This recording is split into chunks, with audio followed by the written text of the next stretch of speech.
Bracho. Vymaž auto. Či tam prošlo capek nakupovat?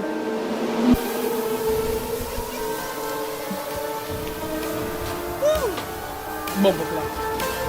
Ono je driving. Pohoda. 1050.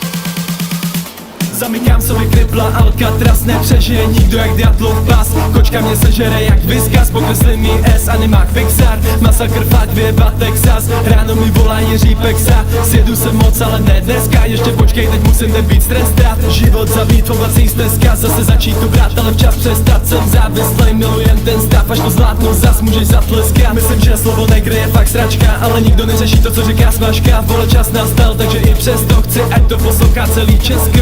Vážně si přeju pro všechny mý děti to kliše, ať dopadnou šťastný jak blechy, ať nepálí herák ani cigarety. Když je to rozbitý, je často slepý. Já dal jsem to taky a záneš to gedit. A pokud máš každý den v okno, tak nepij nikotin. Mi říkal, že i když to fetím a letím, tak jsem pořád stejný jak předtím. Ať užívám si to, ta holka je pety. Jsem na prolejzám kabarety, mý skurvený péro chlupatý jak jety. Jsem moc dával repy, zapomněl na beky. Provozuju největší mrtku jak lesy, tak bílou, že poskvrní tvůj novej tepich. Počítám do 5 a čukaj si dásky špatný vzpomínky, s ní zavřu do skladna.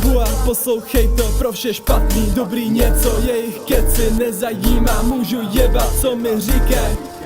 Nevím, čím jsem si zasloužil na pozbuď 20 před rakvými holky. A i když bych chtěl, nejde mluvit o tom, život kurva dáme mu co pro. Zamykám sobě kripla, Alcatraz nepřežije nikdo jak Diatlov pas. Kočka mě sežere jak Whiskas, pokreslí mi S, animák Pixar. Masakr fakt vyjeba Texas, ráno mi volá Jiří Pexa. Sjedu se moc, ale ne dneska, ještě počkej, teď musím nebýt strestat. Život zabít v oblacích stezka, zase začít tu brát, ale včas přestat. Jsem závislej, milujem ten stav, až to zlátnu zas můžeš zatleskat. Myslím, že slovo negr je fakt sračka, ale nikdo neřeší to, co říká smažka. Vole, čas nastal, takže i přesto chci, ať to poslouchá celý Česko. Máš permu, Braško? Bracho, kedy permu? Kedy? Zajtra. Čau.